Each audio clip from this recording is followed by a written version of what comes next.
The riots of November 24th left behind millions of dollars in damages, and it left the Ferguson community scarred.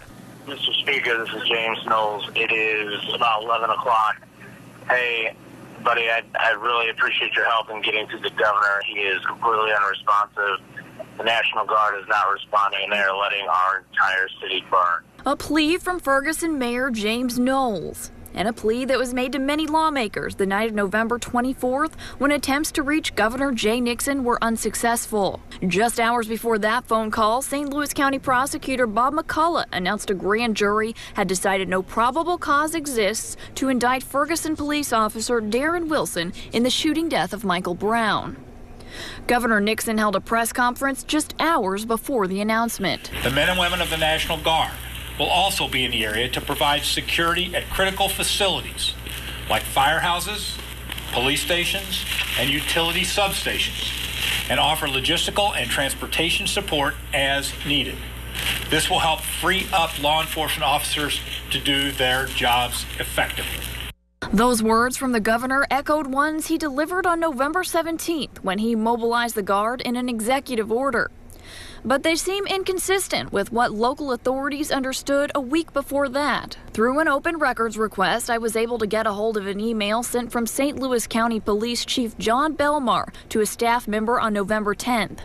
It shows the governor had no plans to move the Guard to the Ferguson Police Department as part of its response to potential rioting.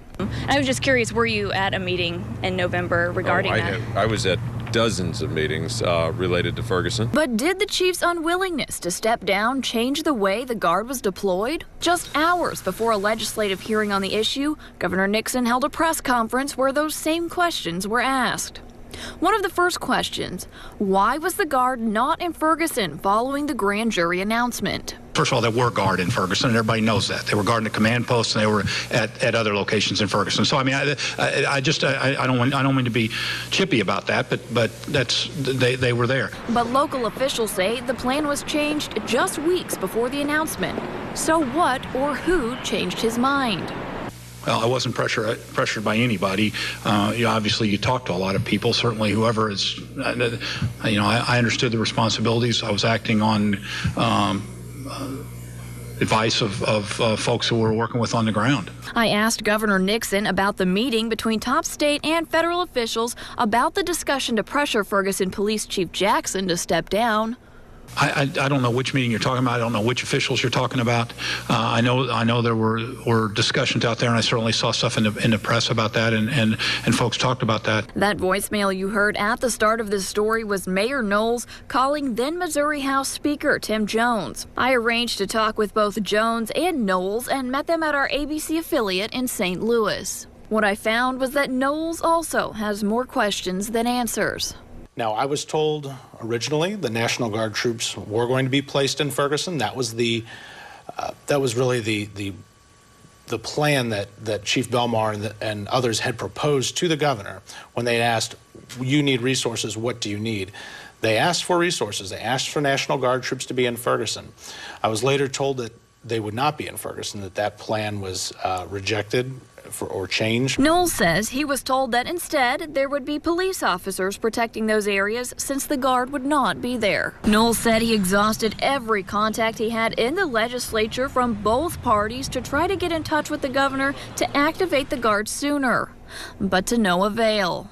At approximately 11 p.m. that evening, the mayor, James Knowles, contacted me and left a message on my cell phone. Despite several requests, Knowles says he has not been able to talk to the governor since the chaos of that night. But the governor maintains the plan executed that night was the right one. Not a single person was killed due to the unrest in Ferguson. Not a single shot was fired by the patrol or any other law enforcement agency. For someone to say, and it has been stated by several people, that we preserved life, no one was seriously injured or killed, so mission accomplished.